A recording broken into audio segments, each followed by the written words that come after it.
Okay, hi everyone. It is Kat from Scratch Magazine here, and I'm hosting today's Live from the Living Room session.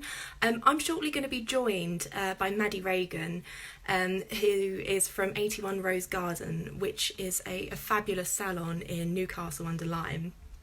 Maddie is a super talented tech who helps run her family's business. If you want to see pictures of the salon that we're going to be talking about today, make sure that you open up your June issue of Scratch and turn to page 82. The salon was featured as a Scratch Pads this issue, so make sure you check out the pictures. It's such a gorgeous salon. It's well worth a look. As ever, if you have any questions for Maddie, just pop them in the comments and we'll try and get to them through the video. I'm sure Maddie will be more than happy to help answer anything. We do have an exclusive discount for viewers of today's live. I'll reveal that after we've spoken to Maddie. So I'm going to try and join her in now. So if you just bear with me. If you want to hear from anyone in this series, do let us know as well. We always want to hear who you want to hear from. Okay, I'm going to try and add Maddie in. Be coming in momentarily. But as I said, oh, hi Maddie. Hi, are you okay? How are you? I'm great, thank you. How are you? Yeah, good. It's really good to see you. Good. Thank you, you too. I was wondering if you could maybe start off by perhaps introducing yourself to our watchers and to Scratch readers, and tell us a bit more about the salon and how you got into the nail industry, really. Yeah, of course. So I've been doing nails for about 7 years now. I actually, when I was at school, doing my A-levels, I decided to just do a nail course, so just a fast track one, a week long. I was actually planning to go to university. I wasn't even planning on sticking to do nails. It was just like some extra money on the side. And then when I started to do nails, I just loved doing them that much, and they were so fun, and I met so many good people. I made loads of friends through it. I decided that I just wanted to do it full time. So that's how I originally started off. So yeah, I've been doing them 7 years now. So I practiced. I had like a little room upstairs at like my mum and stepdad's salon, so I practiced up there. I did like probably like 5 clients a week. It used to take me like 3 hours to do one. Then I Mm. moved to another salon in Newcastle, called Annabelle's. She actually owns Glitter Balls now. So then I learned loads of new things from her, and then we finally opened 81 Rose Garden. So it was just supposed to be originally like a blow dry lounge, Mm. um, and now we do everything. So we do hair, like the full works, obviously nails. We've got loads of nail technicians now. We do aesthetics, we do beauty. We've just, well, recently, it was I think a year ago, we maybe even 2 years ago now, we got the pedicure station, so we do like Mhm. really nice pedicures there now. Yeah. So yeah, we do pretty much everything now. We've got like 20 odd staff working for us, so yeah, Wow. it's grown really quick. Been really Yeah. lucky. I was saying to the viewers that it's actually our scratch pad in the June issue, and the pictures of the decor are absolutely stunning. It's Oh yeah, amazing. it's so pretty. It's a really nice salon to work in. It's definitely really girly as well. It is Yeah. really lovely. It's been a great success in your local area, been a real success story. So, Yeah, definitely. what would you It say? really has. What would you say is the secret to running a successful salon? The secret is, for one, I would definitely say Instagram. Hmm. And you've just got to be really committed. You've got to put literally that many hours and days into the salon. You have really got to be there all the time. So when we opened 7 days a week. Oh wow. Which to me I thought, yeah, that'll be easy. But then I soon realised after like 6 months I literally had no social life. But it's just what you've just got to do it. You've just got Mm, to literally breathe that salon. yeah. Whatever you go into, you've just got to put your whole self into that, and you have really got to be there every single day. And now like without any advertisement at the start, it just literally took off straight away. And I definitely think it's down to, you know, everyone being there every day, opening late hours, just to build our clients up, really. So yeah, it's definitely hard work and dedication is the key, and persistence. It's also a family business, isn't it? How do you Yeah. find that dynamic? That must be fun. It is. It's fun. It's definitely challenging at times. Obviously, I still live with my parents as well. So it was my mum and stepdad's idea to originally open. And when they said, you know, we're going to do this amazing salon, there was nothing like that around. And it's when flower walls weren't even really in. They were more like in America. So when I suggested, oh, we could do a flower wall, I thought there's no way they're going to do this. There's no way that they're going to do this big, amazing salon. And then when I started seeing it happening in the work, I thought, oh my God, it's actually happening. So it was really a dream come true in the end. But yeah, there's definitely a lot of family arguments. We have regular business meetings all the time. And there's a few like heated discussions, but we all really, really get on. And you know, every family meal is about the salon. And my sister's recently joined about a year ago, so she had a baby, so she was out of work for a bit, so she's just started to do a hair course, so she is training in specializing in like curly hair. So yeah, she's joined now, so it is me, my sister, my mum and my stepdad. But yeah, it is fun. It is definitely fun. But yeah, it does have its challenges sometimes. I can imagine. So for those that haven't seen any pictures of the salon, how would you sort of describe it? It's quite hard. When I first got the pictures in my inbox, I was just instantly like, wow. Yeah. But how would you sort of describe it? Well, God, I describe it as kind of, it's difficult because it's got so many different things in, but I would say it's kind of like Alice in Wonderland kind of theme. We've got obviously the flower wall, then we've got like a forest leaf wall. We've got, oh, there's just loads. We've got like a stripy wall. We've got another flower wall. We've got like pink shiny bricks on the pedicure station. We've got like a patterned blue kind of Spanish floor going through the other side. And then we've got on the other hair bit, it's kind of like a black and white drawing to make it look kind of outside. So we've got that as well. There is literally, we've got like a glass box room, which is all gold. We've got some blue doors, some white doors. So yeah, it's really a mixture of everything. And my mum's actually added to it during lockdown, and I haven't even been in to see it. But yeah, she's added some like gold leafing. She's been gold gilding everything basically, like the tables, the chairs, the drawers. So yeah, it'll just be full of gold now when I go back. That sounds amazing. Yeah. We've had one question come in saying, what advice would you give for someone who wants to sort of launch their own salon, perhaps in terms of how can they best sort of show their personality through the salon? So definitely get a good client base to start off with. If you're gonna, I would suggest building up a team before you start, so at least get, you know, another 2 people that can work with you, because it will really, really help you out if you want to take a day off, or if you want to take like a night off. And also it's just nice to have a team as well. Of course. Working with a team, it's so much better. I used to work on my own and I used to love it. But then when I moved to working with a team, I thought, oh my God, I'm never going back to working on my own. It's actually so boring, and you get so wrapped up with just being on your own all day. So yeah, I would definitely recommend getting a team together and just making the salon a nice environment for your clients. Making sure that you're on top of the booking. You just really need to be on top of everything. And once your clients see that, they'll come back. Yeah. And just make sure that your customer service is tip-top point. Absolutely. And they'll definitely come back. And I think now more than ever is when our professionality as an industry can really, really shine. Yeah.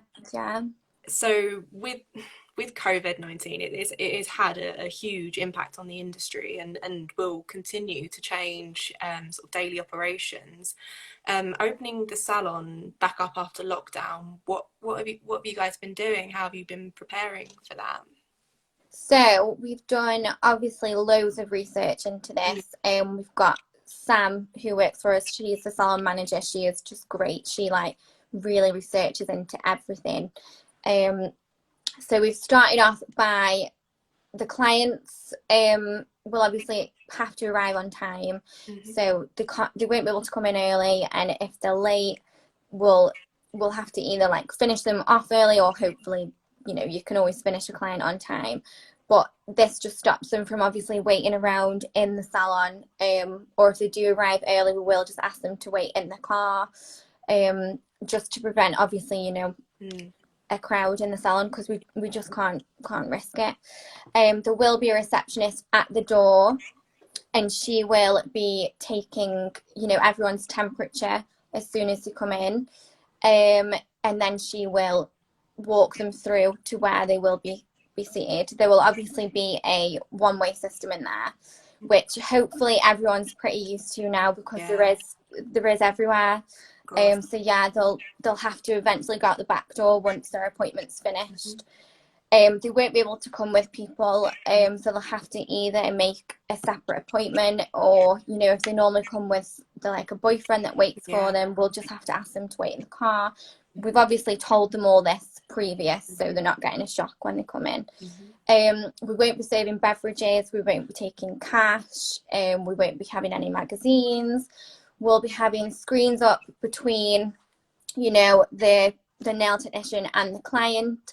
We'll also be giving a mask at the door for when they come in. We'll obviously be having gloves. We'll be changing our gloves between every single client. We obviously normally did clean our tools and things like that between every single client, but now it's, you know, we've got to clean everything. So we've allowed 20 minutes between every single client for that, to just clean it thoroughly. We've got to clean every single tool, you know, down to our acrylic brushes, which we wouldn't normally do. And even like the nail polish brushes and things like that, we're going to have to clean after use. We've got disposable towels for the hair clients. Obviously, normally we would have like 2 hair clients in, so when someone's hair colour would be on, the hair dresser would be doing another client, but now we can only have 1, just to obviously keep that 2-meter distance between everyone. We have had to spread all the nail desks out as well, so luckily we are actually extending next door into like a bar restaurant, so we're actually using a bit of that space just to pop, you know, like an extra nail desk, an extra hair chair in, just to make sure that we are spreading everyone out. We've temporarily disabled the beauty and aesthetics, just because, you know, there is no way that you're close to someone's face doing the lashes and aesthetics. So yeah, we've temporarily disabled them. So yeah, we are really taking every precaution that we possibly can.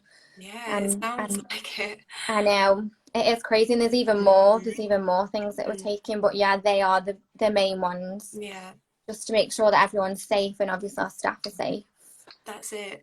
And how are you guys feeling about opening? Is there sort of excitement or a little bit of nerves? I think it's a mixture. I'm really excited to go back to work, because obviously I'm bored, and you know, no one's getting paid. Of course. Obviously the same. So yeah, and the salon, I just want it to open again now. It'll just be, you know, a bit of normality back in everyone's lives, hopefully. But then I am a bit nervous at the same time, because it is new, you know, some places are still locked down. So yeah, so it's a mixture really, but yeah, I am excited for the salon to open, and we are, you know, we're being extra careful, extra safe, so I'm feeling positive about it. We have had one really good question come in from Laura Cord. She says, will you be increasing your prices to cover any of these extra costs? We will be increasing the prices, which we really don't want to do. We really don't want to do, but we've got to. We're supplying, you know, we've had to buy loads of extra things. Obviously we've been closed. We're supplying, you know, masks to the clients. The gloves, like we'll be throwing away gloves, you know, every hour, every half an hour.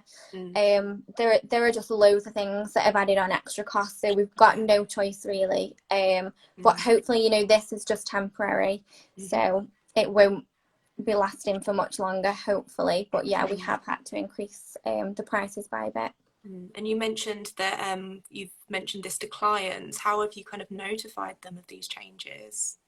So what we've done is we have actually added this onto their appointment, so they can see, you know, this is for COVID, and just so that they know that they're getting, you know, an extra 20 minutes.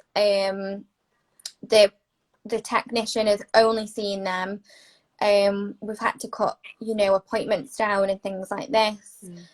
So we've actually added it on for when they book on, so every client will see this. And then we've obviously done, you know, a status on Instagram and also Facebook, so that they can also see this, just so that it's not obviously a shock when they come in. Yeah, no, I think there's going to be a lot of changes that a lot of professionals are going to have to be dealing with. Oh yeah, 100%, yeah. And you've been busy doing masterclasses as well. Yeah, I actually feel really, really lucky being a nail technician during lockdown, because it's just been so good. You know, Instagram's actually been a lifesaver for me and for loads of other nail technicians as well. So I started to see, you know, there were a few people doing like live masterclasses, and I did actually just start my own masterclasses at the salon, like a month before lockdown. So I thought I'll just give it a go, and it took off really, really well. I got loads of positive feedback from it, and I absolutely loved doing it. I do just love teaching, so I got such a buzz off it after that. I've been doing one once a week now. So I've met loads of new nail technicians doing that, and they've made loads of new friends from, you know, joining the masterclasses, being in the comments and things like that. So yeah, I do actually feel really, really lucky being a nail technician, and I feel like this is definitely the time to brush up on your skills, and, you know, get your Instagram more up there, because everyone's on it at the moment. So it is perfect time to do that right now. So yeah, I've been really, really enjoying that. What are your tips for Instagram? So my tips are definitely, you need to be posting at least one photo a day.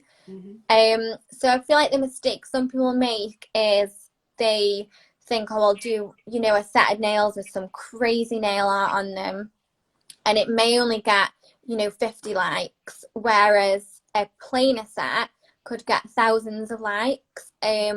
So what I started doing with my Instagram, which has really like reached it up there since I've been in lockdown, is I've started to go onto my insights. And I've looked at, you know, what is my most popular photo. So the most popular photos on my Instagram I've then recreated, and I've got, you know, the most interaction from them. I still do the odd like crazy ones that people still love, but I just try and knock out the more popular photos that I know are going to get noticed the most, and, you know, the most interaction, and that's what really puts your followers up there. So yeah, definitely post at least one a day. I would like and comment on other nail technicians' photos. Obviously attending masterclasses, that really helps as well. So yeah, things like that. We've got a lovely comment from the Glam Bar at New Mills saying, "I've been loving your masterclasses." Oh, thank you going down very well. Thank you. Well, I think we're just sort of looking forward to seeing more of your amazing work back on your clients' nails. I'm sure many other nail professionals are feeling exactly the same right now. Yeah, I think people as well, after doing all of these masterclasses, are just itching. I had a few messages today saying, I just want to do my clients' nails now that they've learned all these new techniques. So yeah, I feel like people are definitely just itching to get back to salon life now. Yeah, definitely. And speaking of salons, if just another reminder to anyone that's just tuned in, make sure you turn to page 82 of the June issue to see the salon that we've been talking about, 81 Rose Garden, and to see how amazing it is. I just want to say thank you so much for joining us today. It's been amazing to chat. You're welcome. Thanks very much for having me on.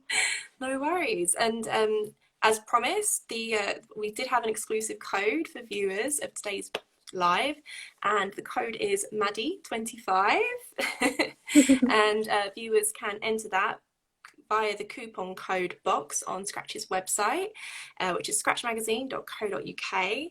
And that will give you 25% off a subscription, and then also they can then see the lovely scratch pads with all of your fantastic pictures.